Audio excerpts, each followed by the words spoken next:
இந்த பையனுக்கு 30 வயசுக்கு மேலதான் கல்யாணமே ஆகுது. கல்யாணம் ஆகி கொஞ்ச நாள்லயே அந்த பொண்ணு இவன் கூட பேசவே மாட்றா.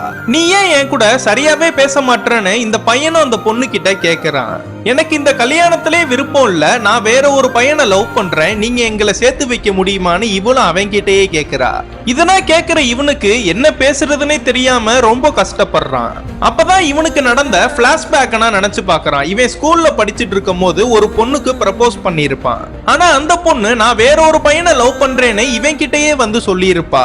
சரி, காலேஜ் படிக்கிறப்பயாச்சும் ஒரு பொண்ணு கிட்ட லவ்வ சொல்லலான்னு போனா அந்த பொண்ணு வேற ஒரு பையன் கூட பேசிட்டு இருக்கா. சரி, வீட்டுல பாக்குற பொண்ணையே கல்யாணம் பண்ணி சந்தோஷமா இருக்கலாம்னா, கல்யாணம் பண்ண கொஞ்ச நாள்லயே நான் வேற ஒரு பையனை லவ் பண்றேன், அவன் கூட தான் ஓடி போறேன்னு சொல்றா.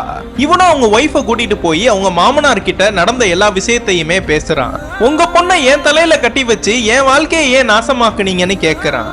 உங்க பொண்ணு ஆசைப்பட்ட மாதிரியே அந்த பையனுக்கு கல்யாணம் பண்ணி வச்சிருந்தா அவளும் நல்லா இருந்திருப்பா, நானும் நல்லா இருந்திருப்பேன்.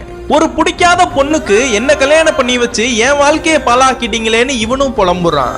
அவனை எங்களுக்கு சுத்தமா பிடிக்கல, உங்களை எனக்கு பிடிச்சனாலதான் நான் உங்களுக்கு கல்யாணம் பண்ணி வச்சேன்னு அவங்களும் சொல்றாங்க. அந்த பொண்ணோட ஆசைய நீங்க நிறைவேற்றலன்னா என்னடா, நான் நிறைவேற்றி வைப்பேன், என் பொண்டாட்டி ஆசைப்பட்ட மாதிரியே அவ லவ் பண்ற பையனோட நானே சேர்த்து வைப்பேன்டான்னு சண்டை போடுறான். அதுக்கப்புறம் அந்த ஒய்ஃபை கூட்டிட்டு போய் ஒய்ஃபோட லவ்வரை மீட் பண்றாங்க. எங்க 2 பேரை சேர்த்து வைக்க போற உங்களுக்கு பெரிய மனசு, நான் உங்களுக்கு எப்படி நன்றி சொல்ல போறேனே தெரியல. இவ கொஞ்ச நாளைக்கு உங்க வீட்லயே இருக்கட்டும், உங்க 2 பேருக்குமே டிவோர்ஸ்னா ப்ராப்பரா வந்ததுக்கு அப்புறம் அவளை நான் கல்யாணம் பண்ணிக்கிறேன்னு சொல்றான். அந்த டிவோர்ஸ் கிடைக்கிற வரைக்கும் அந்த பொண்ணு இவன் கூடயே தான் இருக்கா. அந்த பொண்ணை ஒவ்வொரு டைமும் பாக்குறப்பனா அந்த பொண்ணு மேல இவனுக்கு லவ்னா ஜாஸ்தி ஆயிட்டே போகுது. கொஞ்ச நாளைக்கு அப்புறம் இவங்க 2 பேருமே எதிர்பார்த்த மாதிரி அந்த டிவோர்ஸ் லெட்டரும் கைக்கு வந்துருது.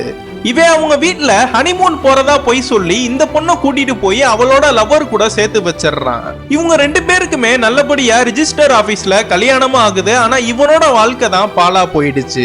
இத பத்தி நீங்க என்ன நினைக்கிறீங்கிறத கீழே கமெண்ட் பாக்ஸ்ல சொல்லிட்டு போங்க.